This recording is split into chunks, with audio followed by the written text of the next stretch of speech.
মৌলিক ধর্ম। আরেকটা মৌলিক ফিতরত মানুষের কাছে আছে, আরেকটা মৌলিক ফিতরত মানুষের কাছে আছে, সেটা হচ্ছে মানুষ কারো না কারো সামনে মাথা নত করে। বুঝছেন নি? মানুষ কারো না কারো সামনে, কথা বলতে হবে, মানুষ কারো না কারো সামনে মাথা নত করে। এটা একটা ফিতরত মানুষের। মানুষ কারো না কারো সামনে মাথা ঝুঁকাবে। পৃথিবীর প্রত্যেকটি মানুষকে এই ফিতরত আল্লাহ পাক দিয়েছে। এখন আপনি মাথা নত কার কাছে করবেন? কেন আল্লাহর কাছে করবেন? এটা কোরআন শরীফ থেকে কথা ভাই, গাঁজা খেয়ে কথা বললে চলবে না। আল্লাহর কাছে তো করব, কেন করবেন? এই জবাব আল্লাহ কোরআন শরীফে দিয়েছে। দুইটা নেচার মানুষের মৌলিক রয়েছে, একটা হচ্ছে মানুষ মাথা নত করবে, আরেকটা হচ্ছে মানুষ আল্লাহকে চিনার জন্য যোগ্যতা সবাইকে আল্লাহ পাক দিয়েছেন। এই দুইটা জিনিস সমানভাবে মানুষকে দিয়েছেন। চিৎকার দিয়ে বলেন আল্লাহু আকবার, জোরে বলেন আল্লাহু আকবার। আজকে আমরা এই দুই যোগ্যতা আছে। আল্লাহ পাক বলেছেন যে তোমাকে যেহেতু মাথা নত করার মতন এই ফিতরত আমি দিয়েছি, মাথা কোথায় নত করবে সেটাও আমি দেখিয়ে দিয়েছি। মাথা নত করার ফিতরত দিয়েছি, মাথা কোথায় নত করবে সেটাও আমি বলেছি। আর আল্লাহ পাক এত সুন্দর করে বলেছেন, ইয়া আইয়ুহান নাস, হে মানুষ। হিন্দু, খ্রিস্টান, বৌদ্ধ, ইহুদি, নাসারা, তেনজুল কারোর আলাদা করা হয়েছে?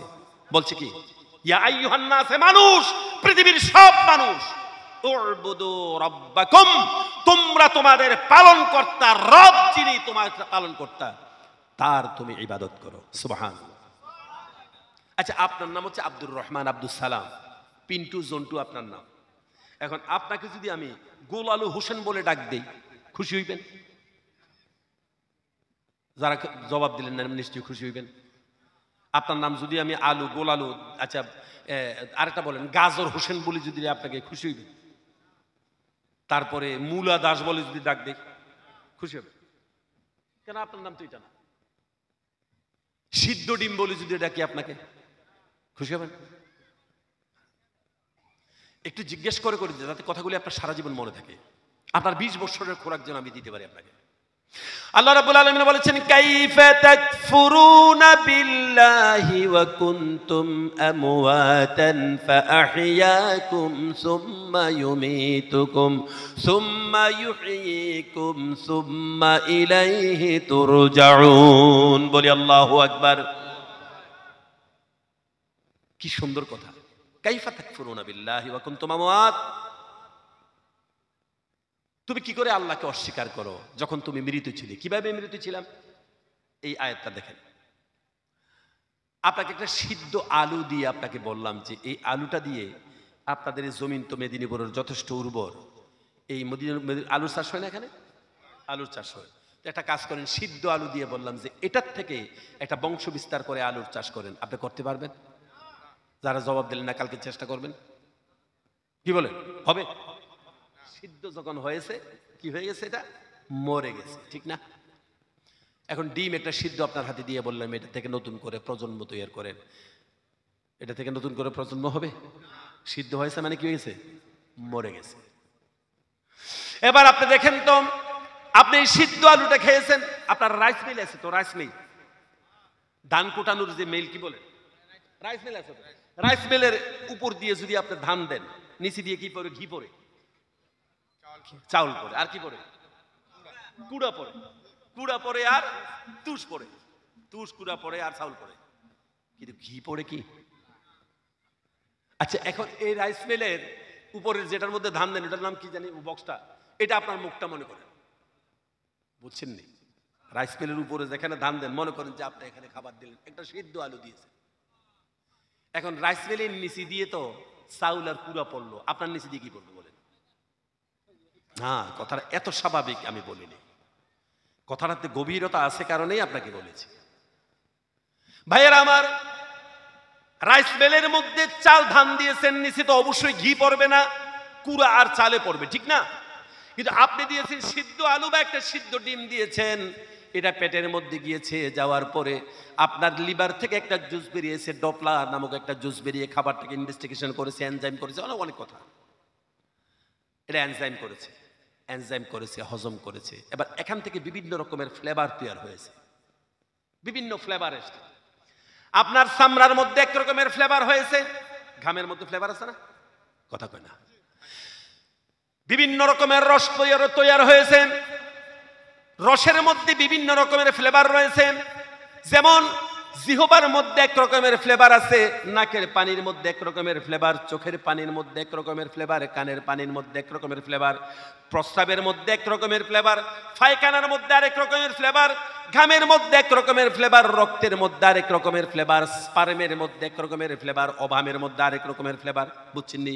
শিক্ষিত বন্ধুরা বুঝেছেন নিশ্চয়ই কি বলছি? ডিম্বাণুর মধ্যে এক রকমের ফ্লেভার, শুক্রাণুর মধ্যে আরেক রকমের ফ্লেভার।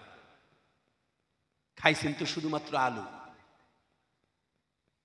ধানের মিল থেকে তো শুধুমাত্র কুড়া আর চাউল বের হলো, আপনার থেকে কি বের হলো দেখেন।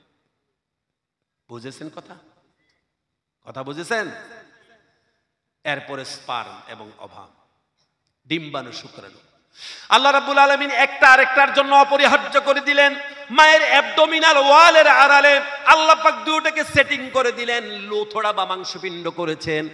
আর সেই লোথড়া মাংসপিণ্ড আপনার এই মৃত আলু থেকে পৃথিবীর কোনো মানুষের পক্ষে নতুন জেনারেশন বানানো সম্ভব নয়, সিদ্ধ ডিম থেকে নতুন মুরগির জেনারেশন করা সম্ভব নয়। যা কিছু হজম হয়েছে শেষ হয়ে গেছে। সুতরাং হাজিরিন, আল্লাহ রাব্বুল ইজ্জত ওয়াল জালাল এখান থেকে স্পার্ম ওভার করলেন জীবিত। মায়ের পেটের মধ্যে, মায়ের অ্যাবডোমিনাল ওয়ালের আড়ালে ইন্টেনসিভ কেয়ার ইউনিটের মধ্যে দুটোকে একসঙ্গে করে দিয়ে আসমান থেকে এই রুহুটা এনে সেখানে ঢুকিয়ে দিয়েছেন। এটা আল্লাহ পাক বলেছেন, কাইফা তাকফুরুনা বিল্লাহি ওয়া কুনতুম আমওয়াত। কি করে তোমরা আল্লাহকে অস্বীকার করো? তুমি তো মৃত ছিল। আমার শরীরের অস্তিত্ব যদি একটা আলু হয় তাহলে মৃত ছিলাম। ওয়া কুনতুম আমওয়াত ফা আহইয়াকুম, আমি আল্লাহ পাক তার মধ্যে প্রাণ দিয়েছি। আমরা কি ওইভাবে প্রাণ দিতে পারবো? আরে জোরে বলেন। দুনিয়াতে কোনো কিছু বানাইতে পারবেন? আবিষ্কার করতে পারবেন? কি বলে? Man can not create but anything discover. মানুষ কোনো কিছু সৃষ্টি করতে পারে না, ডিসকভারিং করতে পারে, প্রডিউস করতে পারে, রিডিসকভারিং করতে পারে। মানুষ কোনো কিছু সৃষ্টি করতে, একটা সরিষার দানা সৃষ্টি করতে পারবেন? আল্লাহ বলেছেন কার সামনে মাথা নত করবে? ইয়া আইয়ুহান নাস উবুদু, যিনি তোমারে সৃষ্টি করেছেন মায়ের এই অ্যাবডোমিনাল ওয়ালের আড়ালে, মায়ের ইন্টেনসিভ কেয়ার ইউনিটে, মায়ের রেহেমের মধ্যে যিনি তোমাকে সৃষ্টি করেছেন, আল্লাযী খালাকাকুম, যিনি তোমাকে প্রতিপালন করেছেন আর সৃষ্টি করেছেন, তোমরা মাথা নত করলে তার সামনে করো। যুক্তিসঙ্গত কথা জায়গাতে আইছেনি? কথাটা জায়গাতে এসেছে। মাথা নত কার কাছে করবেন? যিনি আপনাকে সৃষ্টি করছেন, যিনি আপনাকে প্রতিপালন করছেন, যিনি আপনার সমস্ত প্রয়োজন মিটেছেন। দুনিয়াতে এসে আপনি কামাই করে খাচ্ছেন। পেটে যখন ছিলেন কে কামাই করে খাওয়াইছে? কথা কয় না। পেটে যখন ছিলেন খাবার কে দিয়েছে? মায়ে দিয়েছে? বাবা দিয়েছে? জ্যাঠা দিয়েছে? কে দিয়েছে? সেই রবি দিয়েছে। আল্লাহ রাব্বুল আলামিন পেটে থাকার অবস্থায় সব খাবারগুলি আল্লাহ পাক সরবরাহ করেছেন।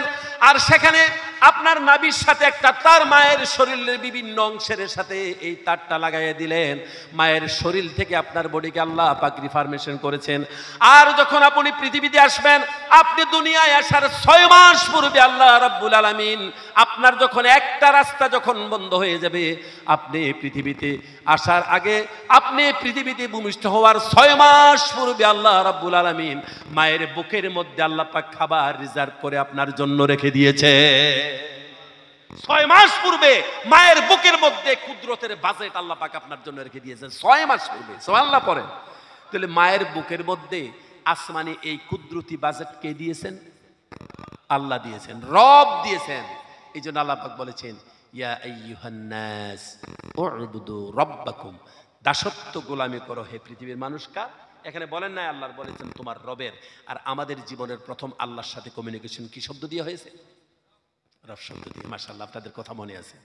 বাকি কথাগুলিও যে রাস্তায় ছেড়ে আসছে, এগুলিও আপনাদের আস্তে আস্তে গিয়ে সব মিলিয়ে নেবেন লাস্টে। রবের সাথে আমরা প্রথম কথা বলেছি। আর সেই রব বলছে উবুদু রাব্বাকুম, তোমরা তোমাদের সেই রবের ইবাদত করো। আর কবরের প্রথম প্রশ্নটাই হবে তোমার রব, তোমার রব। সুবহানাল্লাহ বলবেন না জোরে? সম্মানিত হাজিরিন, খুব মনোযোগ। আল্লাহ রাব্বুল ইজ্জত ওয়াল জালাল আমাদেরকে বলেছেন মাথা নত করার জন্য। মাথা নত কার কাছে করব? আমরা এতক্ষণ বুঝলাম। আর আল্লাহ পাক এটাকে বুঝিয়ে দিয়েছেন রবকে চিনার জন্য যোগ্যতা সবাইকে দিয়েছেন। আজকে আমরা মাথা নত করি কেউ গাছের সামনে, কেউ মাছের সামনে, কেউ পানির সামনে, কেউ সূর্যের সামনে, কেউ চাঁদের সামনে। আরো বলতাম নাকি শেষ করতাম? আরো কইতাম। রাগ করবেন না, রাগ করার জন্য বলবো না, না বলে পারছিও না। কেউ লিঙ্গের সামনে পূজা করে, কেউ স্ত্রী লিঙ্গের সাথে, কেউ পুরুষ লিঙ্গের সামনে পূজা করে, ঠিক নেই? আমাদের হিন্দু বন্ধুদেরকে ঘৃণা করি না, মানুষ হিসেবে আমরা সবাই একে ভালোবাসি, কিন্তু আমাদের হিন্দু বন্ধুদের পূজার মূল অস্তিত্বটাই হচ্ছে লিঙ্গের পূজা। কারণ ভগবান শব্দের অর্থই তো হচ্ছে লিঙ্গবান। ভগবান মানে কি? ভগবানই কি? পুরুষ লিঙ্গ। ভগবানই তো পুরুষ লিঙ্গ। ভগবান মানে পুরুষ লিঙ্গ, আর বান মানে যুক্ত। যার কাছে পুরুষ লিঙ্গ আছে তিনি ভগবান, আর যার কাছে স্ত্রীলিঙ্গ আছে তিনি ভগবতী। এ হলো তার অর্থ, বাংলা অর্থ। আর লেখেন এখানে আমি বললাম তো পুরুষ লিঙ্গের পূজা করেন। আমরা এটাও দেখি, কুম্ভ মেলা চলছে, কুম্ভ মেলার মধ্যে হাজার হাজার 9 লক্ষ লক্ষ মানুষ উলঙ্গ হয়ে সেখানে স্নান করে, আর সেখানে তারা লিঙ্গ পূজা করে। ঠিক বললাম না ভুল বললাম? মাথা কার কাছে নত করবে? আল্লাহ বলেছেন সেখানে নয়, মাথা তার কাছে নত করো। মাথা নত করার যোগ্যতা আমি আল্লাহ তোমাকে দিয়েছি। সুবহানাল্লাহ পড়েন জোরে। মাথা তার কাছে নত করো, তিনি তোমাকে তোমার মায়ের গর্ভে খাবার দিয়েছে। তুমি আসার 6 মাস পূর্বে তোমার মায়ের বুকের মধ্যে যিনি খাবার রিজার্ভ করেছে তার সামনে মাথা নত করো। তার সামনেই শুধু মাথা নত করো, অন্য কোথাও না। এটা আল্লাহ বলেছে। মানুষ কোনো কিছু সৃষ্টি করতে পারে না। বিজ্ঞানীরা বহুত কিছু আবিষ্কার করেছে, চাঁদে গেছে, এখানে গেছে, সেখানে গেছে, গেছে না নেই? কথা কয় না। পিঁপড়া বানাইতে পারবো? একটা পিঁপড়া বানাইতে পারবো? বানাইতে পারবো। আপনাদের মুরগি পুষিনে বাড়িতে মুরগি আছে তো? সবাই বলেন না মনে হচ্ছে আজকে যদি হুজুর বাই চান্স যদি আগরতলার মানুষটা আমার বাড়িতে একটা মুরগি জবাই করে দাওয়াত নিয়ে এনে বিপদে পড়বে নাকি? হাজরিন, মুরগি গায়ের মধ্যে একটা পোকা হয় না? ছোট ছোট দেখা যায় না, খালি হাঁটলে বুঝা যায় যে হাঁটতেছে কেউ। কি পোকা বলেন আপনার এটা? সরসরি।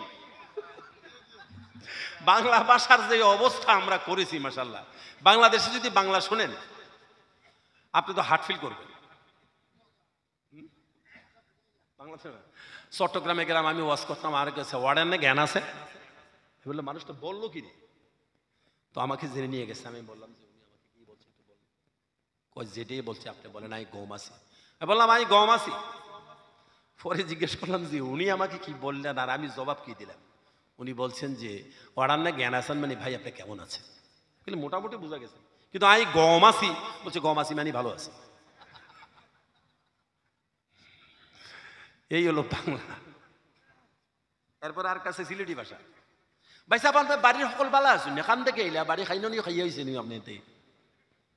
সিলেটি ভাষা। আর ঢাকার ভাষা তো, ঢাকার ভাষা তো আরো মজার ভাষা। বাপে ছেলের ডাকে শালা বলে, ছেলে বাপের ডাকে শালা করে। বলছে এই হালা কি করছিস? ছেলে বলতেছে দেখছ শালা কি করছিস। আবার ওখানে একটা ডাক আছে শালার ঘরের শালা, ওখানে গালি আছে। বাবাও শালা তার ছেলেও শালা। কি আজীব তামাশা। হ্যাঁ কথা বলেন না কেন? আজীব তামাশা। তাহলে হাজিরিন আমরা বুঝে নিচ্ছি মাথা নত করার মতন আল্লাহ পাক তৌফিক দিয়েছেন। কার কাছে মাথা নত করবে পরিষ্কার করেন, সে বলেছেন উবুদু রাব্বাকুম, তোমরা তার কাছে মাথা নত করো যিনি তোমাকে মায়ের গর্ভে সৃষ্টি করেছেন, মৃত থেকে জিন্দা করেছেন।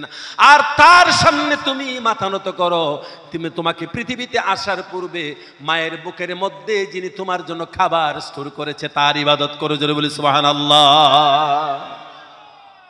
যিনি তোমাকে সৃষ্টি করেছেন। আর মায়ের বুকের মধ্যে শুধুমাত্র খাবার না ওষুধও আছে। আর কথা বলেন না? মায়ের বুকের মধ্যে খাবার, শুধু খাবার না, এটা মেডিসিন আছে, তার মধ্যে মেডিসিন আছে। শিশু কিচ্ছু বুঝে না, বাংলা ইংরেজি ফার্সি যায় কথা বলেন, বুঝবো? জন্ম নিয়েছে একটা জিনিস খেয়ে খুব ভালো বোঝে, মায়ের বুকের মধ্যে যে আল্লাহ পাকের তরফ থেকে মায়ের বুকে যে তার খাবারটা দিচ্ছে, এটা কিন্তু সে ভালোই বোঝে।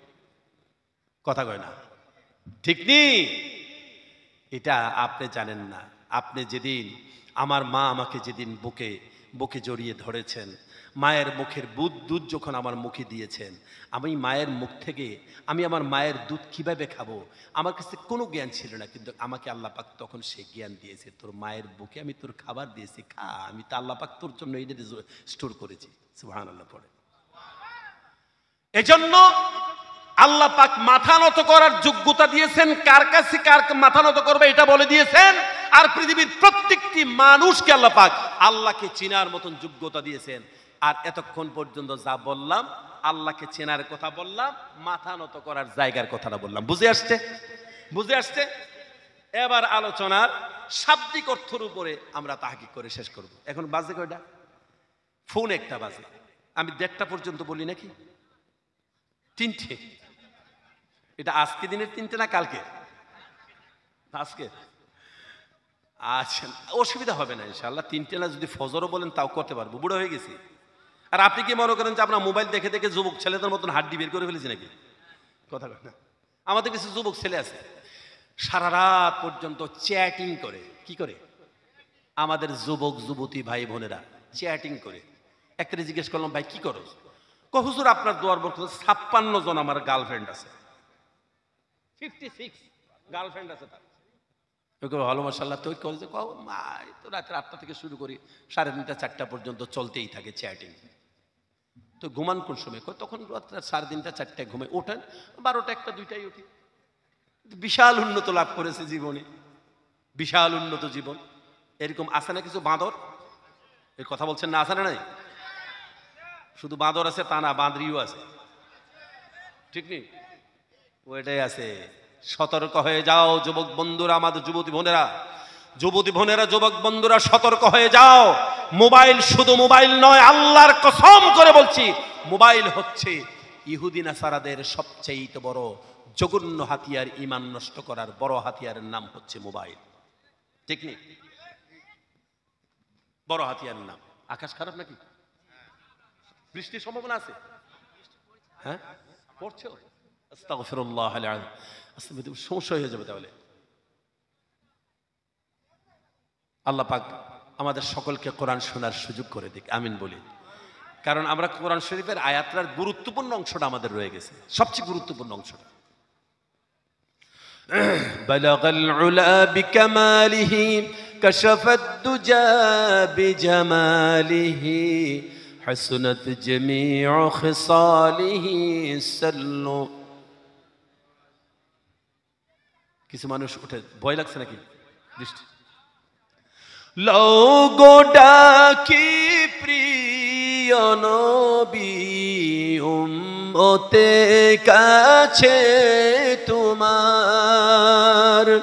লও গো ডাকি প্রিয় নবী, উম্মতে কাছে তোমার। ধন্য হই গো চোখে মাখি ধুল সোনার মদিনা। ধন্য হই গো চোখে মাখি ধুল সোনার মদিনা। আল্লাহুম্মা সাল্লি আলা সাইয়্যিদিনা وعلى آل سيدنا مولانا। মোহতারাম হাজিরিন, খুব মনোযোগ। আমি তো ভেবেছি হুজুর 2:30টার পরে আসেন, এখনকার হুজুরকে রেখে তো কথা বলে ঠিক না। তো গুরুত্বপূর্ণ, আমি বলছিলাম যে আয়াতের সবচেয়ে গুরুত্বপূর্ণ দিকটা রয়েছে। আমি কথাটা শেষ করি। আল্লাহ পাক বলেছেন, ইন্নাল্লাযীনা আমানু ওয়া আমিলুস সালিহাতি কানাত লাহুম জান্নাতুল ফিরদাউসি নুজুলা। মনে আছে না আয়াতটা? এবার আসেন গোড়া যেখান থেকে শুরু করেছিলাম। আল্লাহ পাক রব্বুল ইজ্জতি ওয়াল জালাল আমাদেরকে সেই রুহের জগতে প্রথম যে শব্দ দিয়ে আমাদের সাথে আল্লাহ পাক যোগাযোগ করেছেন, কমিউনিকেশন করেছেন, কনভারসেশন করেছেন, সেই শব্দটি হচ্ছে রব। আর তখন আল্লাহ রাব্বুল আলামিন আমাদেরকে বলেছেন, আমি আল্লাহর সাথে আজকের যেই আমি আল্লাহর সাথে তোমাদের যে আজকের এই মোলাকাত, এটা স্থায়ী নয়।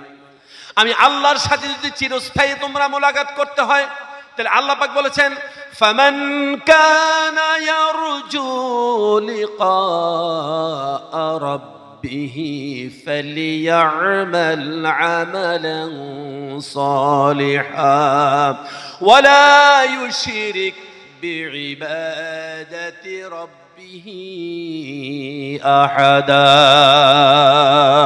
জোরে বলেন আল্লাহু আকবার। ফামান কানা ইয়ারজু লিকা রাব্বিহি ফালিয়া'মাল আমালান সালিহান। তোমরা যদি আমি আল্লাহর সাথে দেখা করতে হয়, আল্লাহর সাথে থাকতে হয়, মোলাকাত করতে হয়, তাহলে পৃথিবী নামক একটা টাইম জোনে তোমাদেরকে পাঠাবো। বৃষ্টি পড়ছে না? পৃথিবী নামক দুনিয়া হচ্ছে টাইম জোন। দুনিয়া হচ্ছে একটা টাইম জোনের নাম। দুনিয়া ছাড়া আর কোথাও টাইম নেই। যেমন 50,000 সানাতিন মিম্মা তাউদ্দুন, এই মিম্মা তাউদ্দুন শব্দ কেন বলা হলো? 50,000, দুনিয়ায় 50,000 বছর গণতে গিয়ে তোমাদের যতটুকু সময় লাগবে হাসরের দিনটা এতটুকু সম্ভব। তাহলে মিম্মা তাউদ্দুন বলা হয়েছে এই জন্য যে দুনিয়া হচ্ছে একমাত্র সময় গণনার জায়গা, ঠিক না? সুতরাং হাজিরিন, দুনিয়ায় যেমন সময় আছে, তখন আমরা অনাদি অনন্তকালে চলে যাব, তখন কোনো টাইম জোনে থাকবো না। আর আল্লাহ পাক বলেছেন, আমি পৃথিবী নামক এই জায়গার মধ্যে তোমাদেরকে একটা টাইম জোনের মধ্যে পাঠাবো। সেই টাইম জোনের মধ্যে তোমরা যেন আমি আল্লাহকে যদি সেখানে আমি আল্লাহর সাথে যদি মোলাকাত করতে হয়, দুনিয়া নামক টাইম জোনের মধ্যে একটা কাজ যদি তোমরা করো, আমি আল্লাহর সাথে তোমরা আবার মোলাকাত হয়ে যাবে, যেখান থেকে চিরদিন আর তোমরা সরে যাবে না। জোরে বলেন সুবহানাল্লাহ। আর সে কাজটা হচ্ছে এই, ফালিয়া'মাল আমালান সালিহা। তোমরা পৃথিবী নামক টাইম জোনের মধ্যে তোমরা সেখানে ভালো কাজ করবে, সৎ কাজ করবে। And this is the fundamental message of our Quran. This is the fundamental message of our great scriptural Quran. Subhanallah. এটা আমাদের কোরআন শরীফের মূল মেসেজ। এটা দুনিয়ায় কাজ করো, ফালিয়া'মাল আমালান সালিহা, সৎ কাজ করো। আজকে তোমরা যারা আমাদের কোরআন শরীফকে পড়িয়ে দিচ্ছ, ভাই, আমরাও তোমাদের ধর্মগ্রন্থ পড়াতে পারতাম। কেন পড়াই না? কারণ যে কিতাবটা তুমি পড়িয়ে দিচ্ছ, এই কিতাবটা আমাকে নিষেধ করেছে। তিনি যদি তোমার সাথে অসভ্যের মতন ব্যবহার করো, তুমি যেন তার সাথে অসভ্যের মতন ব্যবহার করতে পারো না। তার সাথে তুমি ফাহসিন মান ইলাইক, তুমি তার সাথে সৎ ব্যবহার করো। হাদিসটা সিলমান কাতাতা ওয়া ফুয়া মিন যালামকে ফাহসিন মান ইলাইক, তোমার সাথে অসভ্য ব্যবহার করো, তুমি তার সাথে ভালো ব্যবহার করো। সুবহানাল্লাহ বলবেন না জোরে? এটা হলো কোরআন শরীফের মেল মেসেজ। হুজুরকে বসাইয়া এত বড় বেয়াদব আমি না, বেয়াদব আমি না। হাজিরিন, এরপর দেখুন, এটা কোরআন শরীফের মূল মেসেজ। আর সেটা হচ্ছে কি, ফালিয়া'মাল আমালান সালিহা, সৎ কাজ তুমি করো। আর দুনিয়া নামক জায়গাটায় এই কাজটা করো। এখন দুনিয়ায় জিম্মাদারি আমাদের কি? ঈমান আনা, সৎ কাজ করা। এজন্য আল্লাহ পাক বলেছেন, ইন্নাল্লাযীনা আমানু ওয়া আমিলুস সালিহাত, ঈমানের পরে আমিলুস সালিহাত, তার মানে ঈমানের দাবি পূরণ করাই হচ্ছে সৎ কাজ। আপনি যদি ঈমান আনেন, তাহলে ঈমানের দাবি হচ্ছে আপনি সৎ কাজ করবেন। জোরে বলি সুবহানাল্লাহ। ঈমান আনার পরেও যদি কোনো মানুষ সৎ কাজ না করে, বুঝতে হবে তার ঈমানটা এখনো পর্যন্ত পাকাপাকি হয় নাই। ঈমান আনার পরেও যদি সে তাকে সংযত করতে পারেনি, বুঝতে হবে তার ঈমানে ডিফেক্ট আছে। ঈমানের মধ্যে তার যথেষ্ট বিমার রয়েছে, ক্ষতিগ্রস্ত রয়েছে। এজন্য আল্লাহ রাব্বুল আলামিন বলেছেন, টাইম জোনের মধ্যে যখন তোমরা এসেছো, ওয়াল আসরি ইন্নাল ইনসানা লাফি খুসর। ওয়াকাল আয়াযান, অন্যত্র আল্লাহ পাক বলেছেন, কুল হাল নুনাব্বিউকুম বিল আখসারিনা আ'মালা আল্লাযীনা দাল্লা সা'য়ুহুম ফিল হায়াতিদ দুনিয়া ওয়া হুম ইয়াহসাবুনা আন্নাহুম ইউহসিনুনা সুনআ। বৃষ্টি পড়ছে কিছুটা না? আমি এর পানি পড়ছে তো। বন্ধুরা, আমি কথা বলতাম, কিন্তু উনজুর মাকাল ওয়ালা তানসুর মান কাল, ওটা দেখেন কথা কি বলা হচ্ছে, ওটা দেখার দরকার নেই যে কথাকে বলছে। হুজুর আসছেন, হুজুর কথা বলবেন, আমি 2 মিনিটে কথা শেষ করে দিচ্ছি। সম্মানিত হাজিরিন, আমাকে আজকে একজনে বলেছে, আমি যেহেতু অনেকটি উর্দু এবং ফার্সি কবিতা কাসিদা লিখেছি, একটা শোনানোর জন্য বলেছেন, যদি সম্ভব হয় 1 লাইন শুনিয়ে দেব। সম্মানিত হাজিরিন, আল্লাহ পাক বলেছেন ওয়াল আসরি ইন্নাল ইনসানা লাফি খুস, খুব মনোযোগ। সময়ের কসম করে আল্লাহ পাক বলেছেন, ওয়াল আসর শব্দের অর্থ হচ্ছে অপরাহ্নের কসম। সকাল 6টা থেকে 9টা পর্যন্ত হচ্ছে প্রভাত, 9টা থেকে 12টা পর্যন্ত হচ্ছে পূর্বাহ্ন, 12টা থেকে 3টা পর্যন্ত হচ্ছে কি মধ্যাহ্ন, আর 3টা থেকে সন্ধ্যা পর্যন্ত অপরাহ্ন। ওয়াল আসর মানে অপরাহ্নের কসম আল্লাহ পাক করেছেন। এখানে আরেকটা তাহকিক আছে, করব। একটা বিকালের আসরের সময় হলে যেমন ভাবে মাগরিবের সময় আর বাকি থাকে না, ওয়াল আসরি ইন্নাল ইনসানা লাফি খুসর, আসরের সময় হলে যেমন ভাবে মাগরিবের আর সময় থাকে না। এই পৃথিবী যেদিন আল্লাহ পাক সৃষ্টি করেছেন সেদিন থেকে, বুঝতেছেন কথা, সেদিন থেকে ঠিক কিয়ামত পর্যন্ত এই সবটাকে যদি একটা দিন ধরা হয়, একটা দিনের সকাল 6টা থেকে সন্ধ্যা 6টা পর্যন্ত যদি একটা দিন ধরা হয়, আসরের সময় হচ্ছে অপরাহ্ন, ঠিক নি বলেন? আসরের সময় হচ্ছে অপরাহ্ন হয়ে গেলে বুঝতে হবে সন্ধ্যা আর বাকি নাই। পৃথিবী যেদিন আল্লাহ পাক সৃষ্টি করেছেন, যেদিন পৃথিবী কিয়ামত করবেন, এই কিয়ামতের এই পৃথিবীর হায়াতের আসরের সময় আল্লাহ রাব্বুল আলামিন তার হাবিব সাল্লাল্লাহু আলাইহি ওয়াসাল্লামকে আসমান থেকে পৃথিবীতে প্রেরণ করেছেন। জোরে বলুন সুবহানাল্লাহ। কথা বুঝে আসছে? পৃথিবীর হায়াতের আসরের সময় হুজুর পৃথিবীতে এসেছেন। হুজুর সাল্লাল্লাহু আলাইহি ওয়াসাল্লাম পৃথিবীতে আসাই হচ্ছে কিয়ামতের সবচেয়ে বড় নিদর্শন।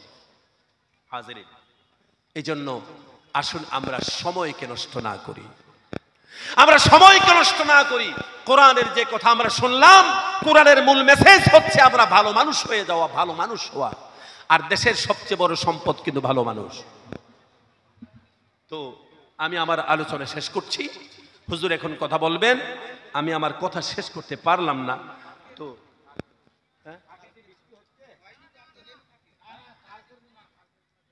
লা ইলাহা ইল্লাল্লাহ, লা ইলাহা ইল্লাল্লাহ, লা ইলাহা।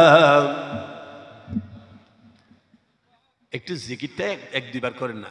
লা ইলাহা ইল্লাল্লাহ, লা ইলাহা ইল্লাল্লাহ, লা ইলাহা ইল্লাল্লাহ মুহাম্মাদুর রাসূলুল্লাহ।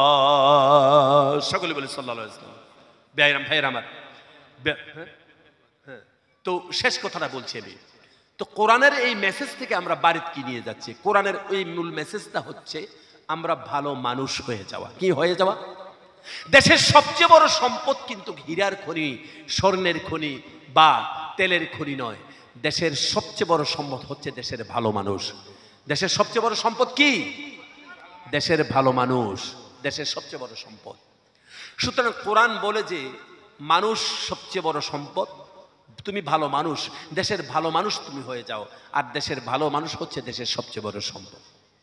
প্যার হাজিরিন, এই জন্য আসুন আমরা আমাদের নেক্সট জেনারেশনকে ভালো মানুষ হিসাবে আমরা তৈরি করি। আল্লাহ কবুল করুক, বলি আমিন। কেউ বলে হুজুর আমার কপাল ভালো না, আমার ছেলেটাও মানুষ হয়ে গেছে। কেউ বলে যে হুজুর আমার এই পাশের বাড়ির ছেলেটার কারণে আমার ছেলেটা খারাপ হয়েছে। আবার কেউ বলে যে আল্লাহ আমার ছেলেটারে ভালো করে নাই। তাহলে দোষ দে আল্লাহর, দোষ দে প্রতিবেশীর, দোষ দে নিজের কপালে। কেন আপনি দোষ করেন নাই? দোষটা আপনি নিজেকে দোষটা করেন নাই?